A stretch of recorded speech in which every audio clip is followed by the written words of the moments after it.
Why did I choose the violin? You know, to tell you the truth, but just between you and me, it's not my favorite instrument.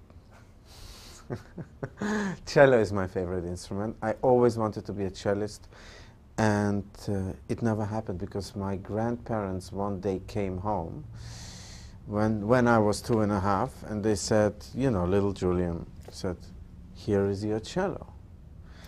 And it was a violin. They were not musicians, and they lied to me. And I started, of course, playing violin. I mean, I started playing cello on the violin, obviously.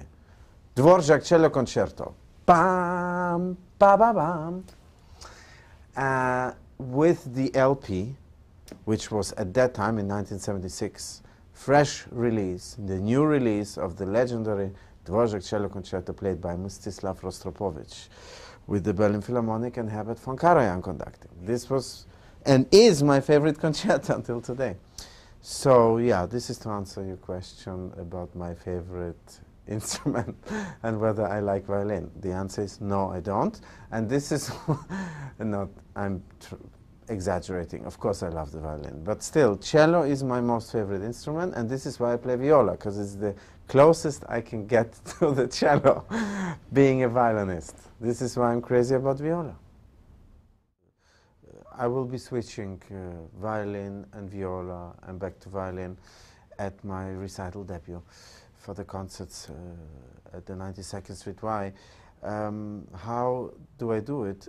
We will see on December 5 and 8, if I can.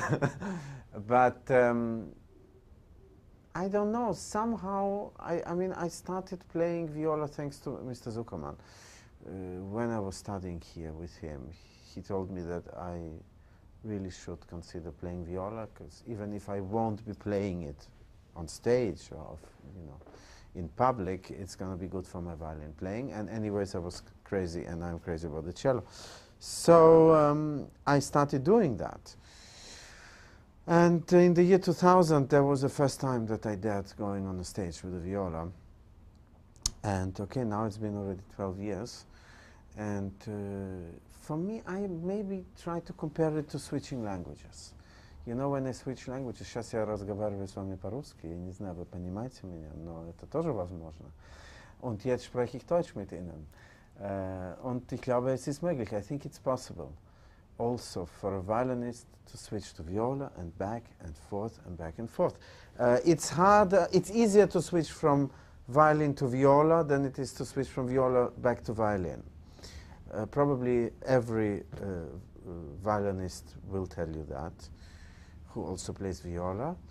But I sort of made, somehow it became natural to me to not think about those. And when I make my programs, I make them musically, and I don't make them what is easier, what is harder. I try to control or to speak both languages. And yeah, of course, there is a big difference. Of course, it's the same family, yeah? Of course, playing viola and violin is somehow, should be actually done by every violinist, in my opinion.